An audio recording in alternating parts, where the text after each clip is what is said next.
Okay, so we've talked a little bit about the early literacy skills, and I think another area that parents often think about is the math concepts. And in Berry Patch learning domain world, it's the introduction to math concepts. So Claire, question for you is, when you think about math readiness, so someone coming into your class, you're not talking about addition and subtraction. What are you thinking of? When we look at math readiness in kindergarten, again, with the idea that kids are going to come in at varying levels, and knowing that we're going to start from ground zero. When I do my kindergarten assessments, one big thing that I look for is actually the one-to-one correspondence. So touching and counting. That's a really big one, and that's something super easy people can practice at home with, you know, counting out bears or blocks, or, you know, looking at that. And for the interest of it, having parents incorporate it into every day. How many steps does it take to get to the kitchen? Let's count 1, 2, 3, 4, 5, and kind of just working on that. Like almost like the real life. The real life examples. Yeah, you know, hey, we need 1 box of cereal from the grocery store. You know, comparing, oh, is this one bigger or smaller? Because math isn't just about numbers now.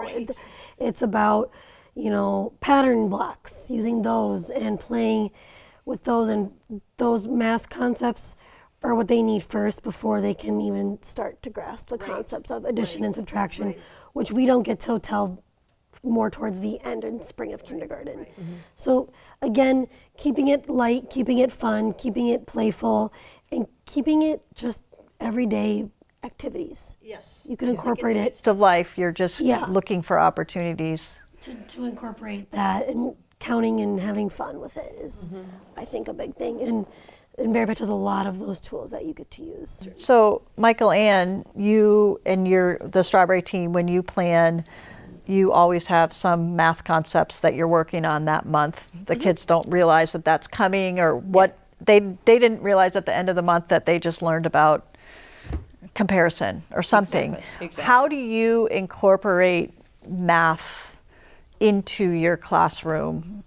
It's all through the day, you know. So when my class comes into the classroom, there's a question of the day. And so maybe it's, do you like blue or red? And so, you know, the children will write their names on whichever side they choose, and then we graph it at the end. So just showing general number awareness. Oftentimes we're counting backwards from 10 to 1, and, you know, it's a game. It's not, you know, if you, yes, it's all in fun. It's all just easy, and but very intentional.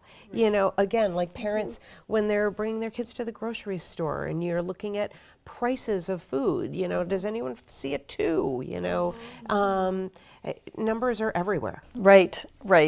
So great. I've seen a lot of teachers with their calendar time having patterns be incorporated there. Patterning your snack. Yes, right. And you start to see the kids as they get older start like taking their veggie straws and like, here's all the white ones, and here's all the orange ones, and here's all the green ones. And that's really math right there. Yeah, exactly. Hey, let's it's count fun how to many see. oranges did you have? 1, 2, 3. Yeah. I have 4. How many do you have? Oh, I only have 2. Which one's more? Who has? Yeah. Yeah, So it's awesome. It's really practical.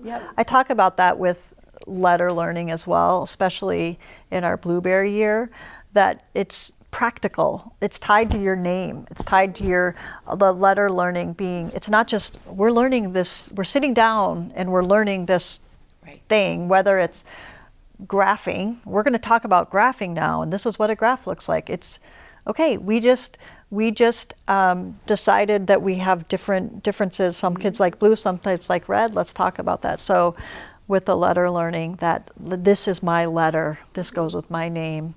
I just think that importance of that learning being authentic, it's key. It's key. About that, when I went through my teaching program, is how can you bring real world examples, because connecting to the real world is going to help them grasp the concept more. Right, when it settles into the brain. Hey, when you're walking, I'm walking around Lake Harriet, and I saw 2 ducks and 4 geese. How many birds did I see at Lake Harriet? They're like, I've been to Lake Harriet. I've seen ducks. I've seen geese. It means more. Right. It means more. I went to Sebastian Joe's and got 2 scoops of ice cream, and my mom got 1. How many scoops? So like bringing those real life examples into it makes it more fun, makes it more engaging, and the concepts tend to stick more too. So Michael Ann, you this last year went and shadowed a kindergarten teacher at Concord Elementary, and we do a lot of shadowing each other, learning from other schools. What was it like? What was your experience like, and how did it affect anything for you as you thought about your classroom, affirm anything? Tell us about that. It was fantastic. You know, our location at Berry Patch East, we have a lot of families that go to Concord, you know, and my kids went there as well. So I connected with one of the teachers that's been there for a while and said, you know, I'd really like to see firsthand what you're looking for, where the children are at, so I can help you, you know, prepare. Like, let's work as a team rather than, you know, have there be some sort of like middle ground that doesn't get covered.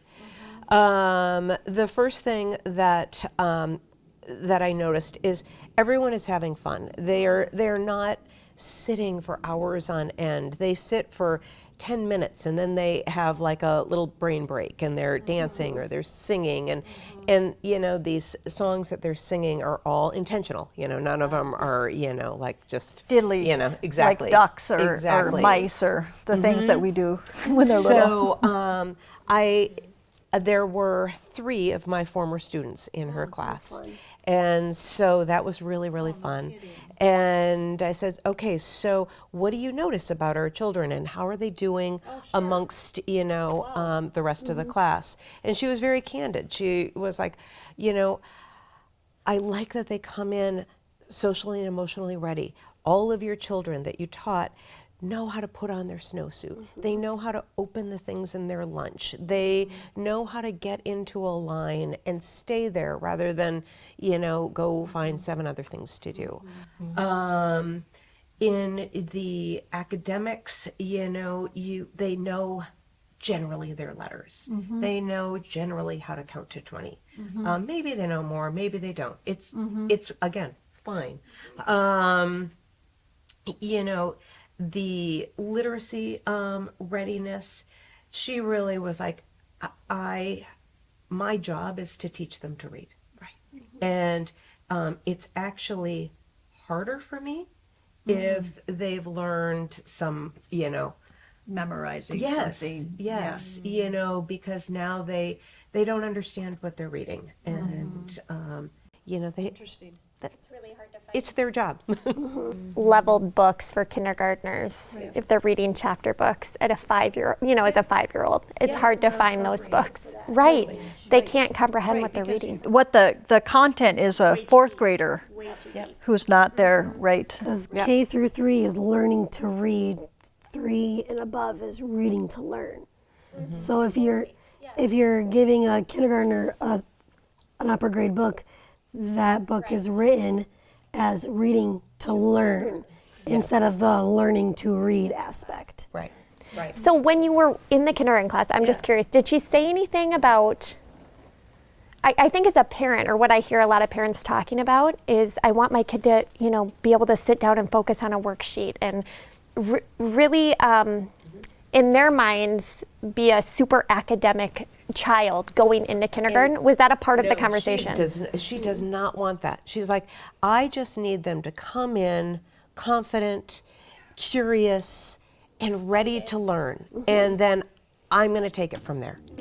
So, you know, I feel like you said something so important earlier, Callie, that maybe there's a misnomer out there around, I want my kid to go into kindergarten advanced. 1000%. Right? Yeah. And so then if that's there, then there's that pressure. Okay, well, if people are having their child go into kindergarten advanced, then I want to join that train. I feel like some of what we've heard from you, Claire, and even from this experience is actually that can backfire. Yeah. And make it much harder for the teacher. Yeah. And I think that's a good, I mean, it's an important thing to talk about.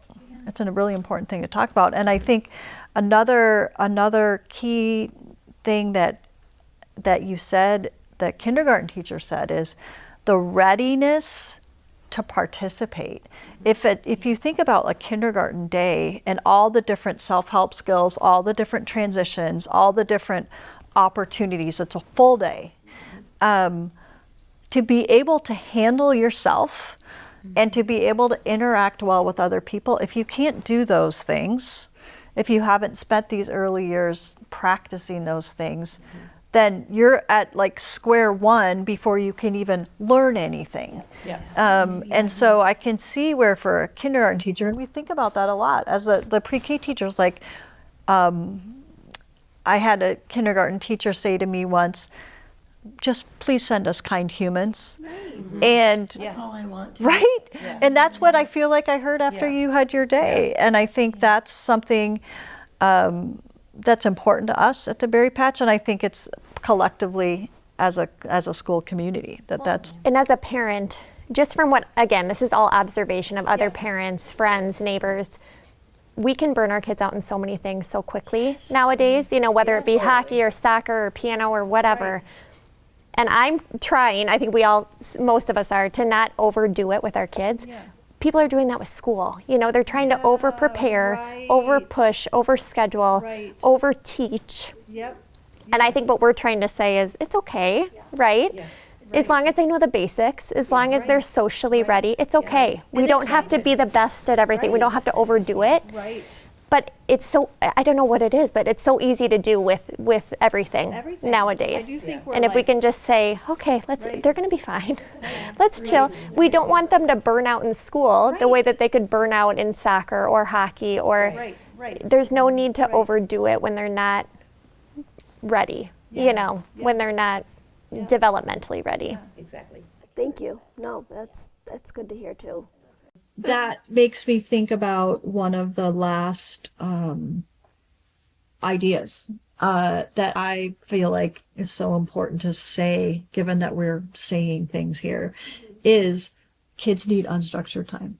Yeah. I mean, it almost makes me cry. Yeah. They need it. And we try to give them some of that in their short little Berry Patch day, but I think in thinking about kids getting ready for kindergarten, the more time that they can have where they're figuring stuff out just on their own, the risk taking, the exploring, we're not going anywhere until it's 2:00 in the afternoon, and we're not going anywhere until 6:30, and we don't have a plan this afternoon. Yep. And I think that it brings breath into the family life, and I think it's hard. It's hard. I mean, I think that there's a lot pulling at you guys as young parents To overdo it. and I think it's so good to remember what you said, Callie, about we all can kind of see that we're overdoing it with sports practices or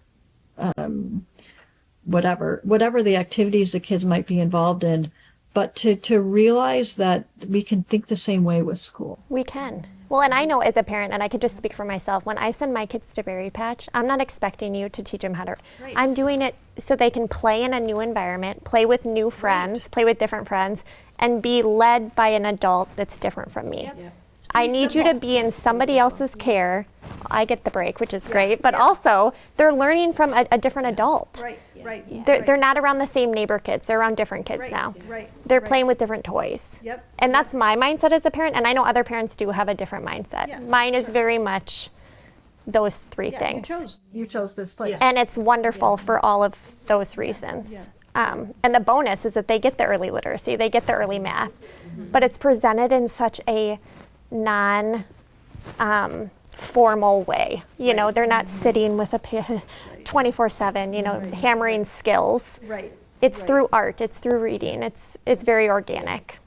So Well, That boredom, you know, yeah, I mean, right. it's so important. One of my moms, I'll see videos of she and her 2 boys, and they're down at the creek, and the boys are like up to their knees, and they've got, nets, Sticks and they're, exactly. Yeah. They're just playing and enjoying nature and listening, and, it's really, really important. Yeah. I mean, and I think that's like the bottom line is we want these kids to go into kindergarten as parents, as teachers. Part of the way we think about the curriculum is they're excited about learning. Yeah. Yeah. And all of these things are so important in that. So, yeah. Amazing. Yeah. Do you guys, anyone have anything else that they want to say? I think just another really good skill that I've noticed is just playing games with children. Yeah. And it's okay to let your child lose at a game.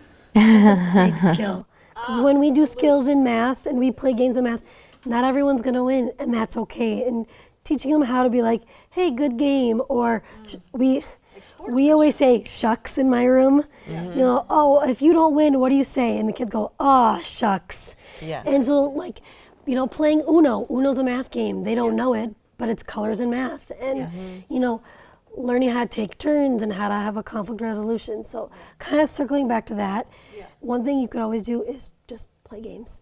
Yeah. That's so important. Yeah. Super, And super that's a good. connecting thing as a family. It is. Yeah. It is. Just one more thing to add, Yeah, and for it's sure. about the transition into Yes, kindergarten. yes. Because in a way, for your child going through this now, the 4th time around, it's sort of 2 transitions. They're transitioning out of preschool, and they're going into kindergarten. So prepare for your child to be exhausted Right. that first week, or 2 or 3, honestly, and hungry. They're going to be hungry and exhausted. Right. And just be there for them and extra cuddles. Those are good Yeah. words. Yeah. Yeah. Would you have any transitioning your child to kindergarten advice, Callie? I don't have much advice, but I will say I saw online somewhere just recently a teacher was saying, don't hammer your kid with questions as soon as they get in the car, because you're demanding an answer, even if it's a gentle question of how was your day. You're making them work, you're making them think, and they're mentally exhausted too. They're physically exhausted and mentally exhausted. So instead, just be there for them is what this teacher was saying, or maybe she had a fancy title. But I just remember thinking, man, I try so hard to act engaged. How was your day? I want to hear everything. Yeah. I know it's not the right thing to do, but instead, just say, I thought about you today. Oh, that's such It was lunchtime, and as I was eating my lunch, I was thinking about you eating your lunch, and not prompt with a question and make them work even more. that's awesome. Yeah, those What are a good great, words. Great piece of advice. Not my advice, but advice Yeah, I hey. have heard. Yeah. Nothing new under Yeah. the sun. A tip going into the Yeah, school year. that's Yeah. great. That's awesome. Thank you. Thanks, you guys. All right.